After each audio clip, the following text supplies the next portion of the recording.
This is a reading from the poem of the Man God by Marie Valtorta, Volume 1, Episode 20, From Jerusalem to Zacharias' house, 28th of March, 1944.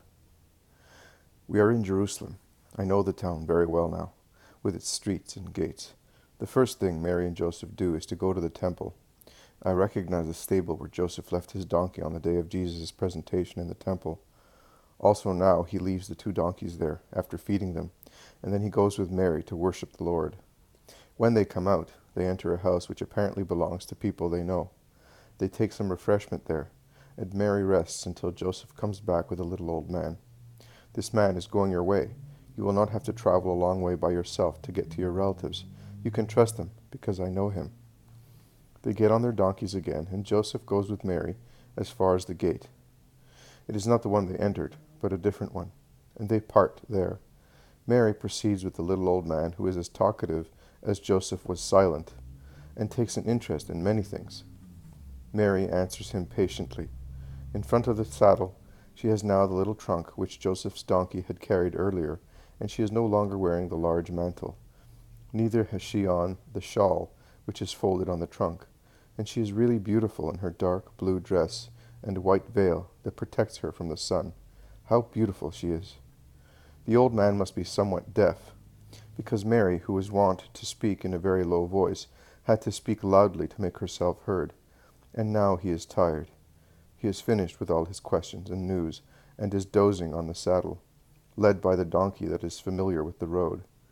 Mary takes advantage of this respite to collect her thoughts and to pray.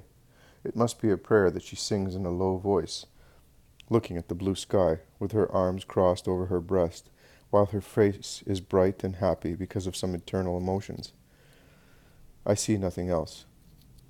And even now that the vision is interrupted, as it happened yesterday, I am left with Mother near me, visible to my internal sight, so clearly that I can describe for you the light, rosy hue of her cheeks, not very chubby, but gently soft, the bright red of her little lips, and her clear blue eyes sweetly shining between her dark, blonde eyelashes. I can tell you how her hair, divided into 2 on the crown of her head, falls softly with 3 undulations on each side, as far down as to cover half of her little rosy ears, and then disappears with its pale, shiny gold behind the veil covering her head, because I see her with her mantle over her head, wearing a dress of paradisiac silk, and a dark mantle as thin as a veil, of the same cloth as the dress. I can tell you that her dress is tight round her neck by means of a sheathing inside, which runs a cord, the ends of which form a knot in front at the base of her neck. Likewise, her dress is gathered at her waist by a thicker cord, also of white silk, hanging down her sides with two tassels. I can even tell you that her dress, tight as it is at her neck and waist, forms 7 round, soft folds on her breast, the only ornament of her very modest garment. I can inform you of the chastity emanating from all her aspect, from her so delicate and harmonious forms, which make her such an angelical woman. And the more I look at her, the more I suffer, thinking of how much they made her suffer, and I wonder how they could have had no mercy on her, so meek and kind, so delicate also in her physical appearance.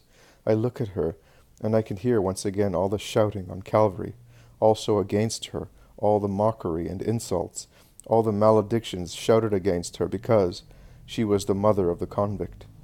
Now I see her beautiful and tranquil, but her present countenance does not cancel the memory of her tragical face during those hours of agony, or that of her desolate face in the house of Jerusalem after Jesus' death.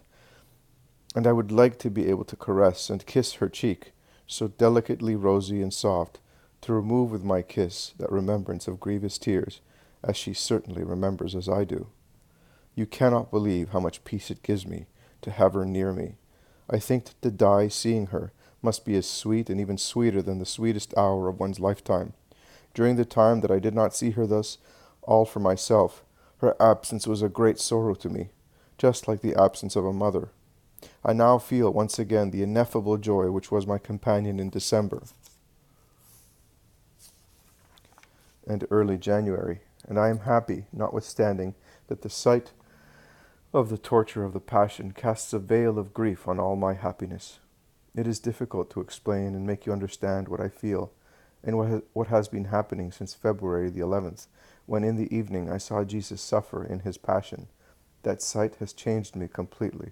Whether I die now or in 100 years' time, that vision will always be the same in intensity and consequences.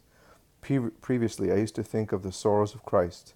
Now I live them, because one word or a glance at an image is enough to make me suffer all over again what I suffered that evening, and be horrified at those tortures, and I grieve over his desolate sufferings. And even if nothing reminds me of them, the remembrance tears my heart. Mary is beginning to speak, and I become silent. Mary says, "I will not speak much because you are very tired, my poor daughter. I only wish to draw your attention, and the attention of the readers, to the constant habit of Joseph and mine of giving priority to prayer. Tiredness, haste, worries, occupations never hindered our prayer. On the contrary, they helped it. It was always the queen of our occupations, our relief, our light, our hope. If in sad moments, it was a consolation. In happy ones, it was a song, but it was always the constant friend of our souls. It detached us from the earth, from our exile, and it raised us up towards heaven, our fatherland. Not only I, who by now had God with me, and I had but to look at my bosom to worship the Holy of Holies, but also Joseph felt united to God when he prayed, because our prayers were a true adoration of our whole beings, which melted with God by worshiping him and by being embraced by him. And please note that not even I, although I had the eternal God in me, not even I felt exempted from respectful homage to the temple. The deepest holiness does not exempt anyone from feeling a mere nothing with regard to God, and from converting such nothingness into an endless hosanna to God's glory, since he allows us to do so. Are you weak, poor, faulty? Invoke the holiness of the Lord. Holy, holy, holy. Invoke the Blessed Holy One to assist you in your misery. He will come and instill his holiness into you.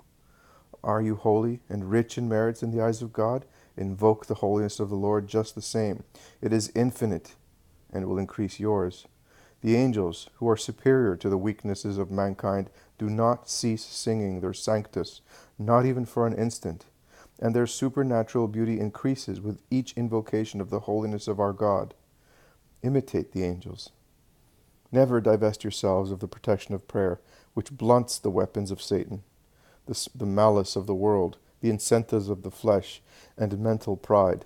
Never lay down this weapon, which causes heaven to open and pour out its graces and blessings. The world needs a shower of prayers to be purified from the sins that draw punishments from God, and since only a few people pray, those few must pray as if they were many. They must multiply their living prayers to make up the necessary amount to obtain graces. Prayers are living when they are flavored with true love and sacrifice. My dear daughter, it is a good thing, pleasing to God, and meritorious that you should suffer because of the sufferings of my Jesus and mine, in addition to your own. Your sympathetic love is so dear to me, but do you want to kiss me? Kiss the wounds of my Son. Dress them with the balm of your love. I suffered spiritually the pangs of the scourges, of the thorns, and the torture of the nails, and of the cross. And likewise I feel spiritually all the caresses given to my Jesus, as they are as many kisses given to me. And then come, I am the Queen of Heaven, but I am always the Mother, and I am happy.